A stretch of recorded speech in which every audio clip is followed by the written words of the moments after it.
Olá, pessoal, boa noite.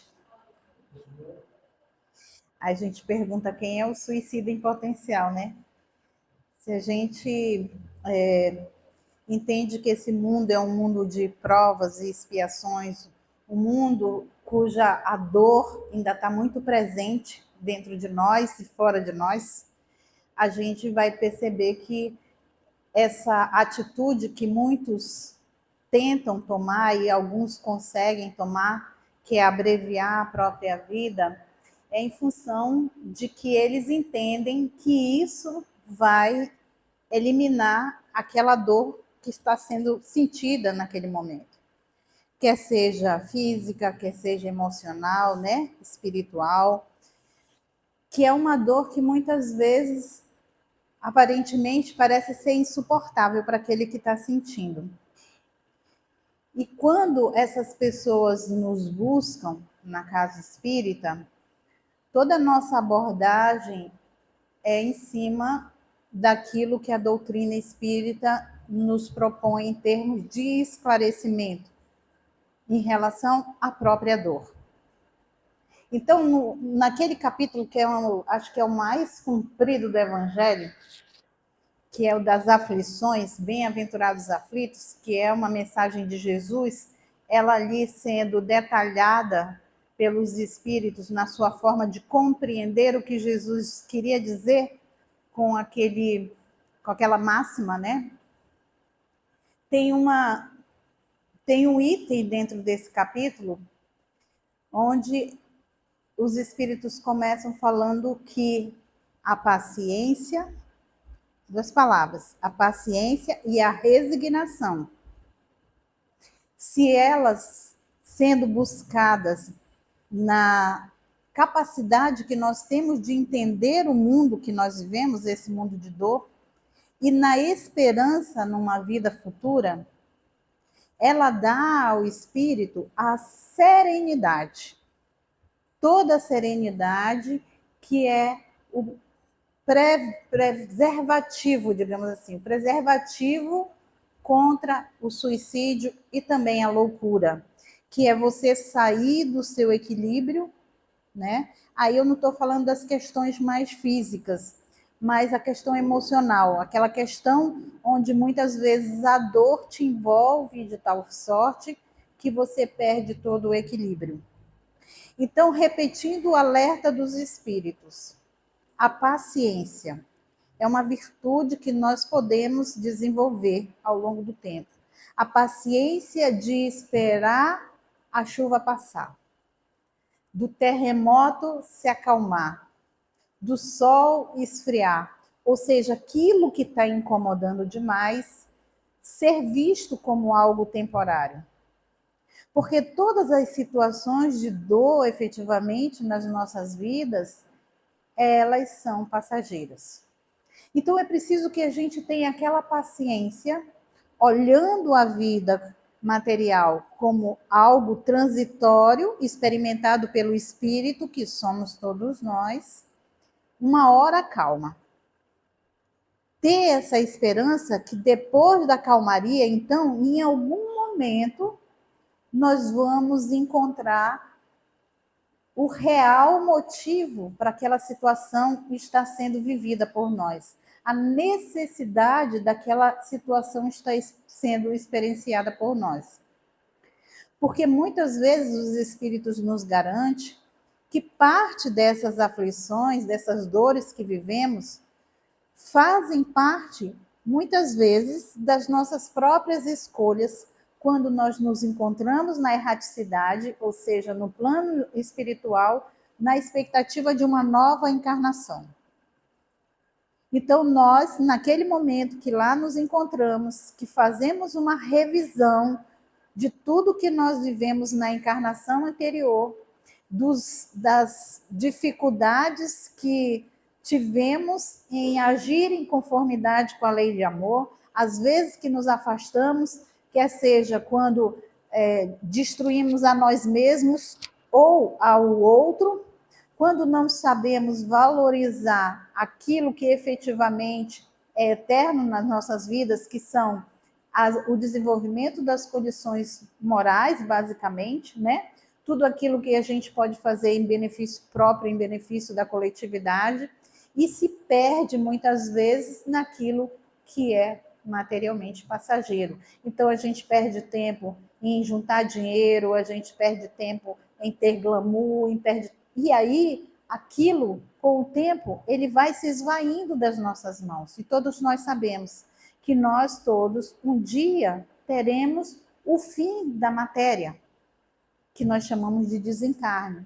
Então, o espírito não consciente de que ele está aqui nesse plano para viver essa experiência na matéria, que ele não é matéria efetivamente, ele é espírito, ele tende, então, a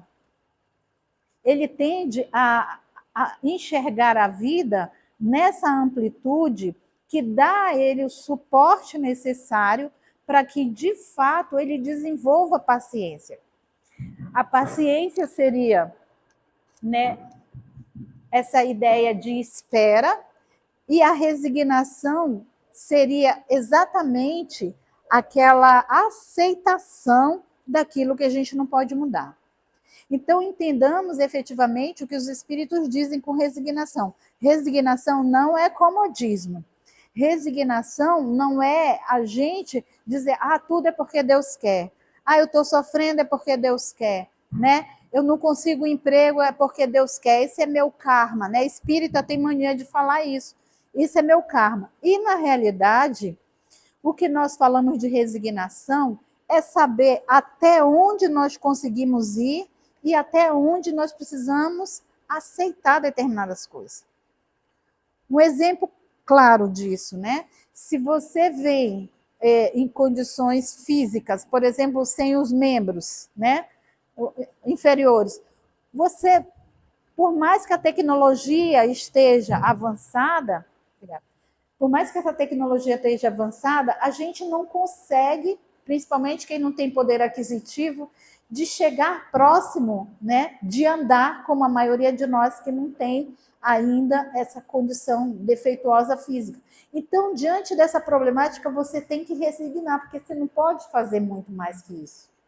Diante da partida de um ente querido, você tem que se resignar, porque se você se revolta, você está contrariando uma lei natural do universo. E isso, né, vai fazer, digamos assim, quem vai ser afetado diretamente é você mesmo, porque você está se revoltando com relação a algo que faz parte do processo natural e você não pode mudar. Então, isso é resignação.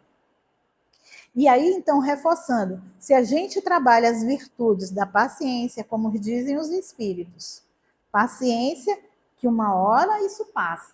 A dor, ela não é para sempre. O que se eterniza na realidade é o amor, que nos criou, que nos cuida e vai dar todos os destinos necessários à nossa própria evolução. Mesmo que seja através de determinadas dores que precisemos passar. Esse é o amor que nos conduz. E isso é para sempre.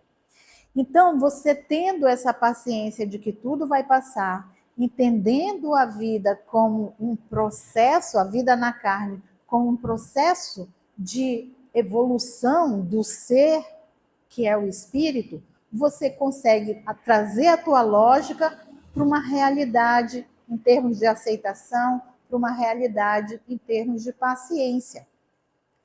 No entanto, a gente não pode assegurar, por isso que eu digo, né, que todos nós, de alguma forma, somos potenciais suicidas, diretas ou indiretamente. Eu vou já explicar o que os espíritos nos informam a respeito desse formato. Mas olha lá, nós que somos espíritas, que temos o conhecimento da vida eterna, nós que sabemos o que a dor significa nas nossas vidas, isso não nos isenta de, dependendo da dor que nós estejamos sofrendo, nós também balançarmos e tendermos em algum momento para abreviar nossa própria vida. Eu entendo, e os espíritos nos alertam, que realmente, teoricamente, essa lógica nos faz pensar que essa crença, essa sabedoria, ela diminui essa possibilidade, né? A gente é convicto disso, que diminui a possibilidade. Uma vez, por exemplo, que eu entendo que eu tento me matar, mas eu não morro, não é? Eu sempre digo para as pessoas que me buscam, eu digo, não tente se matar porque você não morre. Muito pelo contrário, a sua dor vai triplicar, quadriplicar. Você vai se sentir na condição de fracassado diante de uma oportunidade que você teve e você não conseguiu chegar até o termo daquela existência que foi te proporcionada para viver aquilo. É comum nas nossas reuniões mediúnicas nós atendermos espíritos suicidas que, quando se dão conta do ato cometido por ele mesmo, eles entram num processo de desequilíbrio emocional tamanho que eles se culpam e entram numa vibração muito negativa e precisam de muito estudo, muito amor, muito carinho, muito trabalho para que eles se recomponham no seu estado emocional para poder experimentar uma encarnação seguinte. Então, nós temos o privilégio, né? Eu me sinto privilegiada no sentido de ter acesso a essa doutrina e provavelmente todas as vezes que eu me sinta numa dor muito grande, isso vem à minha mente. Isso vem à minha mente de que essa dor é um ensinamento e não uma punição do Criador. Que se eu estou passando por aquela situação, é porque algo eu tenho que aprender com aquela situação que eu estou vivendo. Para eu me aprimorar enquanto espírito que eu sou. Que essa vida aqui, passageira, transitória, não é senão um instrumento para o aprimoramento do meu ser íntimo. Então, quando eu tenho essa concepção, é claro que, pelo menos teoricamente, a minha tendência em resistir às situações dolorosas, ela se torna maior, né? E entendendo realmente que nós não estamos sós, que é um outro ponto que eu gosto sempre de chamar a atenção. Nós não estamos, mesmo diante da dor, relegados à própria sorte. Nenhum de nós, né, foi jogado enquanto espírito em qualquer plano que seja, sem a companhia, sem o amor, sem a inspiração, sem o cuidado de outros seres encarnados e desencarnados. A exemplo dos desencarnados, o nosso próprio anjo de guarda, que está o tempo todo ao nosso lado. É só buscarmos exercitar a capacidade de perceber esse auxílio. Bom, mas o que a casa espírita faz efetivamente em relação a essas informações? Como nós conseguimos dar esse apoio espiritual? E aí, quando a gente está falando daquelas que são em potencial, nós estamos falando daquelas que são ostensivamente em potencial, aquelas que chegam desesperadas nas nossas casas, né? Aquelas que chegam aturdidas com filho, com parente. Nossa, ele já até tentou algumas vezes, a gente não sabe mais o que faz, a gente já levou em psicólogo, já levou em médico. Então, o acolhimento, esse amor, essa irmandade, né, no sentido de dizer que nós estamos passando por um período super perturbador, né, nesse momento de transição, cujos espíritos mais, digamos assim, primitivos ainda estão tendo essa possibilidade de reencarnar nesse plano, né, de provas e expiações. Nós precisamos, então, estar juntos. A gente precisa se sentir assim. A gente precisa tirar da nossa mente que nós estamos sós. Não estamos sós nunca. Que a gente não tem a quem recorrer ou nos apoiar. Temos sempre a quem recorrer e temos sempre quem nos apoie. E a casa, quando ela abre as portas para isso e faz, por exemplo, um diálogo fraterno que seria a primeira atividade, né, porta de entrada da casa, é você conversar, é você ouvir, é você tentar se colocar no lugar do outro, é você estimular e você trazer essa informação da doutrina como consolo, efetivamente. Porque eu sempre digo que por mais que a gente dê carinho, que a gente ampare, o que fica para a pessoa lá que vai ficar lá no lugar dela, na casa dela, onde eu não vou estar, é o conhecimento. Então, efetivamente, o consolo maior não sou eu que atendo. O consolo maior é a doutrina. É a informação que a doutrina traz. Então, a gente tem assim muitas histórias para contar de pessoas que chegam às nossas casas nessa condição. E eu quero aqui falar de uma que me deixou muito perplexa e muito motivada a trabalhar algum projeto com os jovens no sentido de levar essa informação para eles. A gente até desenhou um projeto para a federação, né? Para ver se a gente consegue implementar nas escolas. A menina tinha 12, 13 anos por aí. Linda ela, mas apática, totalmente apática. Minha mãe trouxe e ela não queria falar, e de muito eu insisti, a mãe deixou que nós conversássemos, só nós duas. E aí ela se abriu de alguma forma, né? E aí eu comecei para tirar alguma coisa dela perguntando: o que você gosta de fazer? Nada, tia. Você gosta da escola? Não. Tem alguma amiga? Não tenho amigos, tia. E eu já fui ficando, meu Deus, como é que eu vou adentrar, né, nesse assunto com a pessoa? E aí comecei a falar dela, e eu disse: quer dizer que para você a vida, se acabasse hoje, estava bom? Ela disse: era isso que eu queria. Aí eu disse: mas eu vou te contar uma coisa, que a vida não acaba nunca. E ela ficou me olhando de um jeito. Aí eu disse: olha, a gente só muda de plano. Por mais que as coisas às vezes pareçam ruins, se a gente não passar por elas, a gente vai se arrepender de não ter tentado. De não ter tentado suportar aquilo. E aí, naquele momento, eu tive que fazer algo de impacto, né? Eu trouxe aquela velha e clássica história do Chico Xavier, que fala do homem que não tinha braço nem pernas. Você já sabe, eu acho que eu até já contei aqui. Que o homem não tinha braço nem pernas, e a outra pessoa que acompanhava Chico dizia: Chico, você fala tanto na justiça divina, olha, essa pessoa nasceu assim.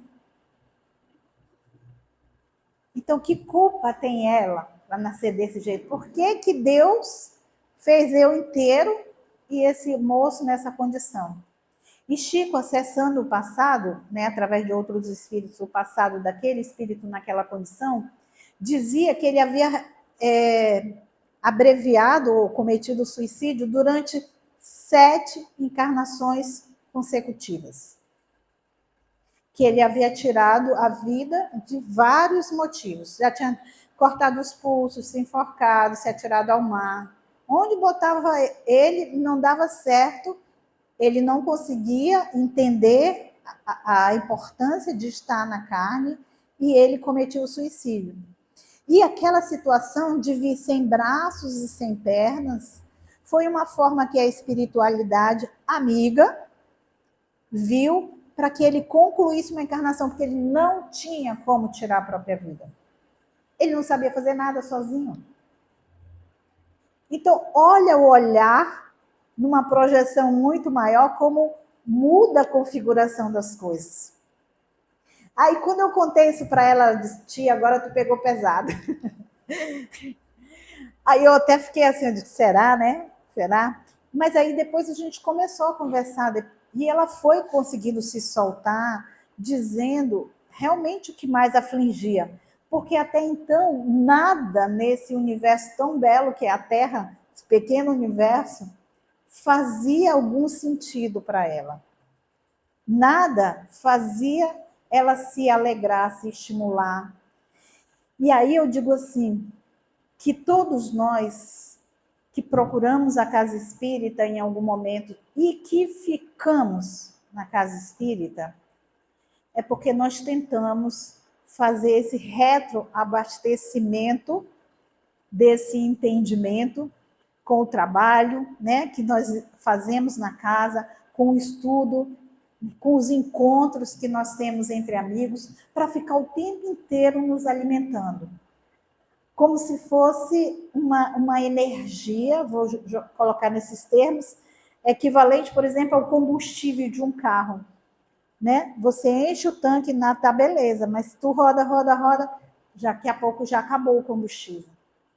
Então, nós precisamos estar nos alimentando diante dessas verdades colocadas no Evangelho de Jesus e depois mais detalhada, digamos assim, no Evangelho segundo o Espiritismo, para que nós nos mantenhamos pacientes e resignados diante dessa situação. Para que nós nos mantenhamos serenos diante dessas situações, sabendo que nós não estamos abandonados, que nós não estamos aqui para aprender as coisas sem a base necessária. Nós temos toda essa base trazida de outras existências. Se nós não lembramos de tudo, né, lembramos parcialmente das coisas que aconteceram no passado, é uma forma de nos proteger diante de nós mesmos, diante dessa nossa capacidade psíquica de administrar toda essa informação. Imagina esse cidadão nessa condição que ele se encontrava, sem as pernas, se ele lembrasse das 7 encarnações passadas, onde ele desistiu de viver, seria um tormento para ele, né? Então, a bondade, o amor de Deus, a justiça, ela é tão perfeita que ela nos premia com esse pequeno esquecimento do passado, para que é como se a gente partisse de um ponto seguinte de onde a gente parou, que a gente lembra das nossas convicções morais apenas. O que eu desenvolvi, por isso que tem gente que é mais paciente, né? Tem pessoas que são mais desenvolveram outras virtudes como a própria resignação, outros a fé. Então, as pessoas, a cada existência, elas vão desenvolvendo alguma coisa, porque numa única existência não é possível que nós tenhamos essa capacidade de desenvolver todas essas virtudes. Mas é necessário o nosso esforço em procurar desenvolver à medida que esses ensinamentos trazidos pelo Mestre Jesus, pela doutrina dos Espíritos, tornem-se lógico, coerente nas nossas mentes.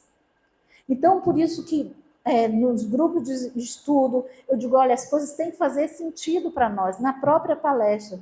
Se o que eu estou falando aqui, né, que é reflexo do que eu trago da doutrina dos Espíritos, não faz sentido, vai ser, você entrou e saiu do mesmo jeito.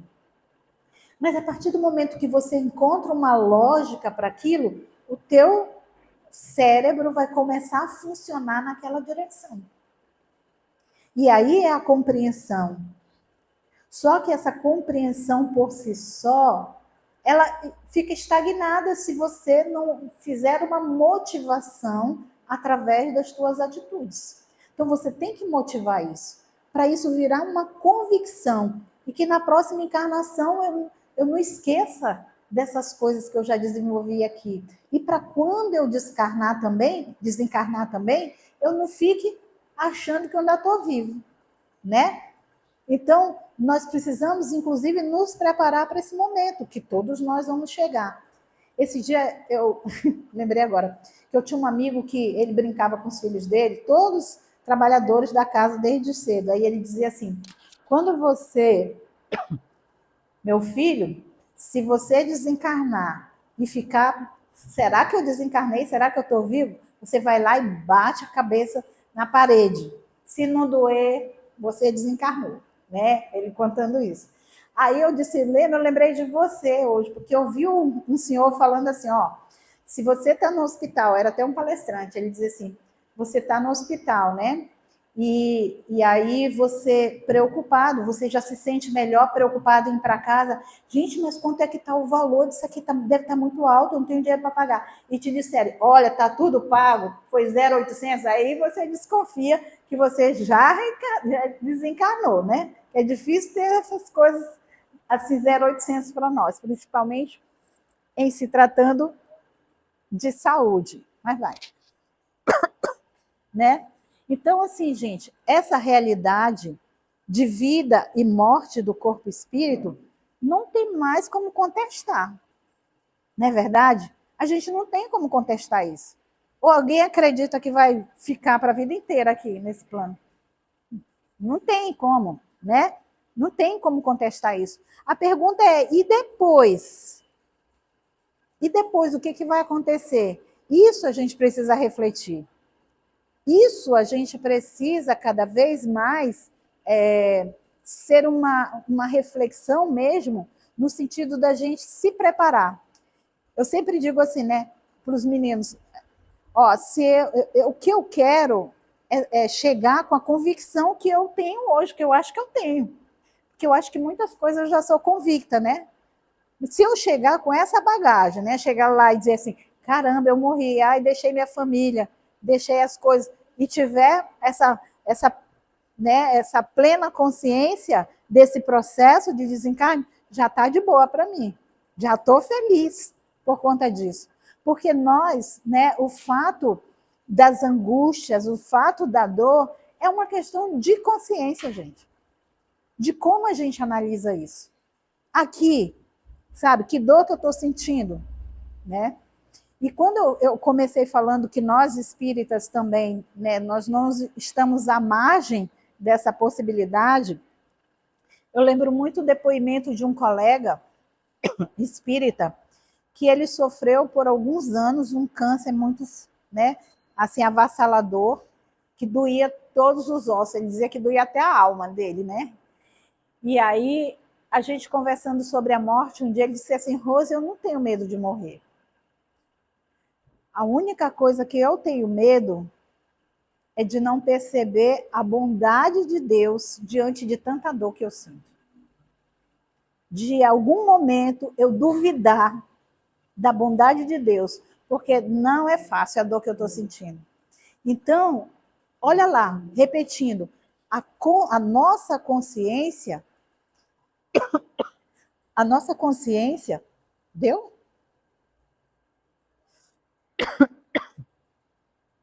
Então, ela é o que importa, porque a consciência, na realidade, é a manifestação do espírito através da nossa consciência, né? Ela se dá, o espírito se manifesta através da nossa consciência. Então, é o que eu sou na realidade. E o que a gente precisa fazer, então? Trazer tudo isso que está no nosso subconsciente, caladinho, para o nosso consciente, através do nosso esforço, sabe? Do nosso zelo com essa primordidade, que é essa informação que nós temos da vida após morte. Então, exercitar isso nas nossas relações, identificar em nós as virtudes que ainda podem ser alcançadas ou desenvolvidas nessa encarnação. Porque a gente tem mania de dizer, né, que isso daqui eu deixo para a próxima encarnação, porque isso aqui não dá. O que dá?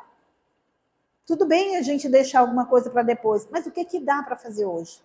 Então vamos fazer agora. Vamos imaginar, quando eu sair daqui, dessa encarnação, eu vou sair feliz, porque, nossa, eu era uma pessoa intolerante, e olha como eu mudei. Vou sair feliz comigo. Eu me disciplinei para desenvolver essa característica. Então, nós precisamos olhar as pessoas que ainda não conseguem enxergar a vida desse jeito e que acham que, saindo dela por sua opção, causando a própria morte, vão superar essas dificuldades. A gente precisa esclarecer, sem julgar, sem condenar, sem achar vales para ela. Vocês vão por vale do suicida. Vocês vão ficar lá sofrendo, sem julgar. Ninguém sabe para onde vai exatamente. A gente só sabe que nós nos afinizamos. Vamos nos encontrar com os nossos afins no plano espiritual, assim como nos encontramos com esses que são afins aqui no plano carnal. Então, sabe, sem apontar, sem julgar, sem condenar, mas com amor e com elucidação, com orientação. A casa espírita tem esse papel.